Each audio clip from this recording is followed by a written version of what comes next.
time to hear from the coach. It's brought to you by Shamrock Office Solutions, proud partner of St. Mary's Athletics. As Tracy Sanders straps on the headset. Boy, what a crazy game there, Tracy. I mean, you look in the first half.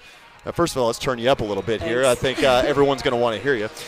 Boy, you look at that first half, and the second quarter, I mean, just nothing was going your way. Santa Clara's zone defense was extremely effective. They really took away your inside game there in the first half. They did, and, to have just played them, I thought they did a great job making some adjustments. Last weekend when we played, I think we did a great job of getting the ball inside, and clearly that was something that they tried to take away today, and they did a great job. I mean, to their credit, they came out, they definitely had a game plan, and it was an exciting game for sure. Well, what was the adjustment there after halftime? Because you come right out in the third quarter and you get a few inside buckets right away. Right. Santa Clara was leading the points in the paint there 10-4 at halftime, and the final stat line there was 20-18 St. Mary's. So what was the adjustment, and how were your players able to execute? Yeah, I think just kind of the girls obviously talk a little bit before we go in. As coaches go in, and I think they felt like they were panicking a little bit and not handling the pressure, so I think that was huge, just calming down, relaxing a little bit, not turning the ball over. But I think we did a better job in the second half of stretching out their zone a bit, where we were able to get the ball more inside, and not necessarily inside to score, but inside to be able to kick it out and just ball reversals and things like that without giving them the ability to pressure us so much. Yeah, it seemed like you were much more. But why don't you move over to my seat here, sure. as George Devine's going to make his way over here to call the USF women's game. But it seemed like your club was much more composed and really showed that veteran presence that we know they have with 4 starters coming back. Right. And they haven't climbed to the mountaintop here in Las Vegas yet. So is that kind of something that's talked about with this team? Or, is that kind of something where, hey, we're just going to come out here and compete and see what happens? This year especially, I think we've tried to take it one game at a time, and I think that's something that's just important. And we just want to play better. We just want to get better every game. I do feel like we're playing well right now. We have good, strong, healthy bodies. Team chemistry is awesome right now. So I think we're in a good place. I don't think our execution was great tonight. Hopefully that's something, we got those first game jitters out. And we're just going to focus on the next game. Well, and you certainly dominated in the areas that you normally dominate. 37-25, the rebounding advantage over a good rebounding team. And what we knew was going to be a physical game here tonight with Santa Clara. And in the second half especially, we talked about getting the buckets inside and getting back to the free throw line. I think it was 15 second half free throws or something around there, 14 maybe. But that's a big area of concentration here, and being able to get back to an area of your strength was huge there. Yeah, and for us, free throws are a huge part of our game. We try to be aggressive. We try to get to the free throw line early in every quarter. I think we were giving into their pressure. Instead of getting to the free throw line, we were turning the ball over and making sloppy passes, not coming to the ball, things like that. Whereas you come to the ball, it turns into a foul rather than a turnover. So we just needed to do a better job of that. And the fact that you say you didn't play your best, you got some jitters out of the way, and you still win this game coming from behind by 10. What does that say about this team? Oh, this team is tough. They really are. It's a great group. I think they really believe in each other. They believe in what they can do.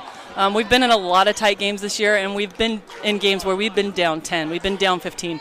They know how to come back. I think they know what it takes to come back, and it's just really just digging in and doing the little things. And especially as a coach, it's got to be nice to see, because those one-possession games, you lost 7 of the first 8 of those games you played, and now you've won 5 of the last 6. This team is definitely making strides here. And that's something we talked about too. This might be a group where it takes a little bit longer, and if we can be playing our best at the end, that's all that matters.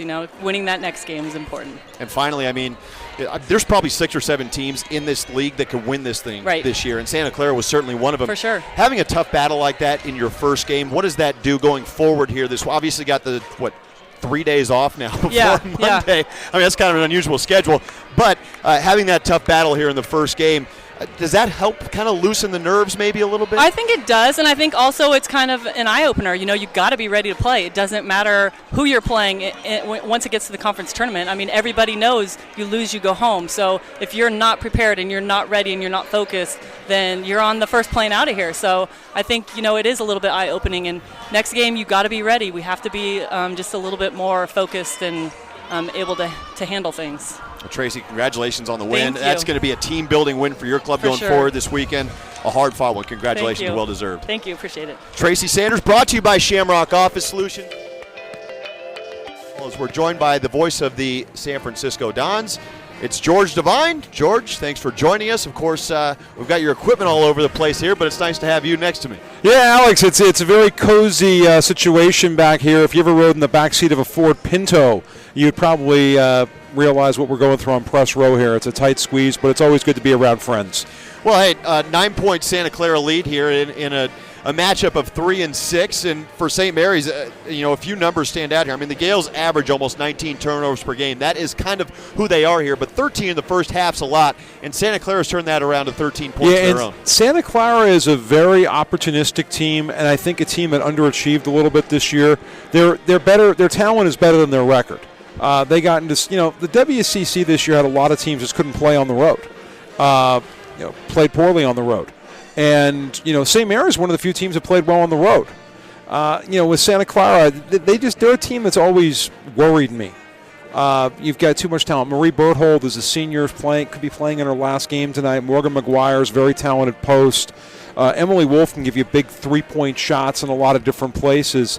So they're a team, even though it's a 3-6 draw, I don't know if I feel good about it, if I'm a St. Mary's fan right now.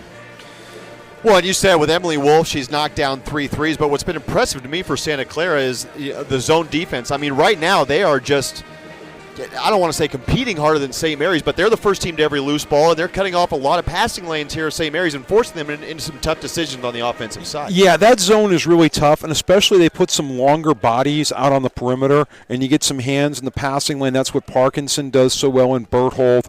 And then you're bringing in, McGuire will step out a little bit. Carlson's got good size. Taylor Berry's a great athlete and a quick kid. And you talk about those passing lanes, and getting to the loose balls. A kid like Taylor Berry or Emily Wolf can hurt you a lot. For all intents and purposes, Santa Clara has shut down the St. Mary's inside game as the Gales with just 4 points in the paint, Santa Clara with 10. That is part of what Paul Thomas prides himself on, and this club is getting points in the paint. But as of right now, George, it looks like Santa Clara is really doing all they can to shut that down and dare the Gales to beat them from outside. Yeah, and the Gales, if you look at their stat sheet, it looks like a 97 stat sheet in terms of the number of three-pointers they take a ball game. They don't take a lot of threes compared to a lot of other teams in this conference. They do like to work the ball. They always are good at finding the open player, especially on the weak side or on the help on the baseline. And Santa Clara with that long zone on the outside can take that right away from you. Well, the first two games today, George, you had the Pacific beating Pepperdine 73-55, a game in which the Tigers ran away from the Waves there in the fourth quarter. That was a close game until that last quarter, but it's Pacific who moves on to play Gonzaga tomorrow. Yeah, Pacific is super athletic, and here's the thing about with Pacific. They beat Gonzaga at Gonzaga at the start of the season. So that was Gonzaga's only home loss in conference play. So, if I'm Lisa Fortier and Gonzaga right now, I feel good because I'm the 1 seed, but I'm a little worried because I lost to this team at home. And Pacific is super athletic, and you get somebody like a Chelsea Leidy. I think she had 13 today. Their bench had a great game today. And then Gianna Ulu Summers, if she gets to the free throw line, she's one of the 5 best free throw shooters in the nation. She can hurt you. How many times do you have to practice that name before you said it the first time? It's funny. I called high school football in San Francisco, and her brother played for Sacred Heart Christian Brothers School. She went to Sacred Heart Christian Brothers School. She's a Brothers girl, and I had some of her basketball games. I had some of her brother's football games, and it's actually a little harder when you're calling a strong side linebacker making a tackle with that name than a basketball player. Well, in the second game today, San Diego all over Portland. A tough season ends for the Pilots at 6-24. And San Diego moves on to take on BYU. And I think you look at this bracket, in a whole, George, there are about 6 teams that could win this whole thing on the women's side. Yeah, and Santa Clara is one of them. Yep. And, and I think, from watching all the teams, I saw, I've been with USF for 21 years. I missed 3 USF games this year for TV assignments. So I saw pretty much everybody this year, at least once, most teams twice. I think St. Mary's is the most balanced team. I think Santa Clara is the most dangerous team. And going back a little recent history in this tournament, last 2 years, the 6 has beaten the 3. Yep. San Francisco both times went to the championship game, won it last year. But this 3-6 is pretty dangerous. And this conference has gotten better from 6 to, let's say, 3. It's always been a good conference, 1 and 2, but the last 4 or 5 years it's gotten really good, 6-3. And last year, 5 of the 6 top teams in the conference had 20 wins. So this is a good conference. And the 6th seed actually ended up winning the whole thing last year. Your USF Dons beating St. Mary's in the semis and then beating BYU in the finals before making that run onto the tournament. This year, I mean, again, it could be anywhere from Santa Clara, LMU, San Francisco, St. Mary's, BYU, and Gonzaga. Of those 6 teams, George, which one has the best chance and why? Well, coming into this tournament, St. Mary's was kind of my, if either one or two is not going to win it, it's going to be St. Mary's in it. But I think, you look at a lot of things. Loyola Marymount and San Francisco play in about 45 minutes. Dons have won 4 in a row, longest winning streak of the season. One of the longer winning streaks in conference play for anybody because people are so inconsistent this year. Beating up on each other. And then Loyola Marymount's won 4 of its last 5. These are 2 good teams that are going to meet in the second game. And this game here, I mean, St. Mary's and Santa Clara. I mean, St. Mary's swept Santa Clara during the regular year. I always worry about beating a team a third time. That's always hard. Yeah, everyone always talks. Paul Thomas talked about it in our pregame show today.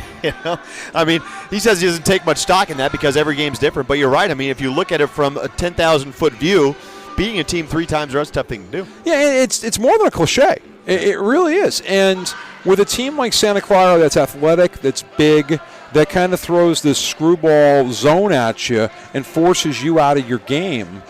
And you give them, they're up right now, they're up 9. You get in the second half, let them up 7, inside of 4 minutes to play. It could feel like you're down 13. So for St. Mary's in the second half here, George, first of all, you take a look at this game. What are the Gales going to have to do here in the second half to keep this at a 1 or 2 possession game?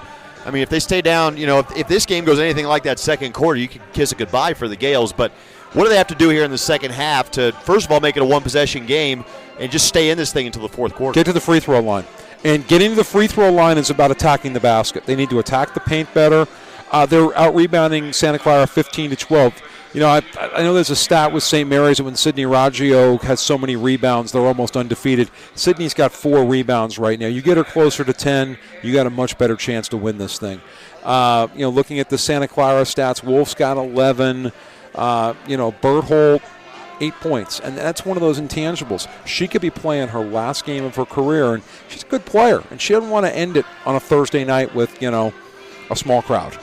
The green and gold's looking good tonight, Joe. I mean, you got the green blazer, you got the gold jacket, the green and gold tie. You are dialed in, my friend. Well, I won the Masters, 1 year, and actually Fuzzy lent it to me, the green jacket. But I appreciate the compliment. It's it's been a lot of fun the last couple years with the Dons down here in Vegas, and they've been one of the hottest teams in this tournament. So. And you did a great job last year on the national radio calling the championship for San Francisco. That was a fun game to work. It was, yep. It was one of those games where 20 years of working with this program and a lot of bad years, and then all of a sudden it was like the Cubs winning the World Series. You win that game and just I had to catch my breath afterward. Yeah, no question. And sure, it was an outstanding ride for you. You get to go to the NCAA tournament and. Again, I mean, throw them up, put them in a hat and pick one out. I mean, that's how it's going to go this year, it seems. I have one complaint about the NCAA tournament. I live in Redwood City. I live exactly 11 traffic lights from Stanford. And the NCAA sent the Dons to Stanford. And I was hoping for the charter plane and the police escort and the envelope of meal money. No. It was just, And, we're going to pay your mileage to drive 4 miles. No question. Well, hey, we'll look forward to watching the rest of this one, George. You'll be sitting right next to me, of course. Have a great call. Thanks. USF and LMU are coming up 45 minutes after this one, and we'll probably talk to you later on here in Las Vegas. Keep up the great work, Alex. You do a great job. Great Gale right here, and hopefully we can work some baseball together again. Ditto, George. That is George Devine, voice of the University of San Francisco Dons.